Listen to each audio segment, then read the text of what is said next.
తమిళ నటుడు ముఖ్యమంత్రిగా బాధ్యతలు స్వీకరించిన నటుడు విజయ్ తన బాల్యం గురించి చేసిన వ్యాఖ్యలు వివాదాస్పదమయ్యాయి. తాను పేదరికం చూశానని, ఆకలంటే ఏంటో తెలుసని ఆయన చేసిన ప్రసంగాన్ని ఆయన క్లాస్మేట్ ప్రముఖ స్క్రీన్ రైటర్ మను జోసెఫ్ బుల్షిట్ అంటూ తీవ్రంగా స్పందించారు.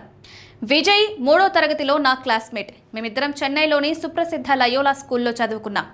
అతని తండ్రి ఒక ఫిలిం మేకర్. తన కొడుకును సినిమాల కోసమే తీర్చిదిద్దారు. అతను పేదరికంలో పెరిగానని చెప్పడంలో అర్థం లేదు అని పేర్కొన్నారు. చాలా మంది ఫిలిం మేకర్ అలాగే విజయ్ తండ్రికి ఆర్థిక ఇబ్బందులు వచ్చుండొచ్చు, కానీ అది తమిళనాడు స్థాయిలో పేదరికం కాదు. ధనవంతులు ఆర్థికంగా దెబ్బతినడాన్ని నిజమైన పేదరికంతో పోల్చకూడదు, రెండూ వేర్వేరు అని జోసెఫ్ వివరించారు. ఆదివారం సీఎంగా ప్రమాణ స్వీకారం చేసిన తర్వాత విజయ్ మాట్లాడుతూ, నేను ఒక సాధారణ సినీ అసిస్టెంట్ డైరెక్టర్ కొడుకుగా పుట్టాను. పేదరికం, ఆకలి నాకు తెలుసు. నేనేమీ రాజవంశం నుంచి రాలేదు. నేను మీలో ఒకటినే అంటూ భావోద్వేగంగా ప్రసంగించారు.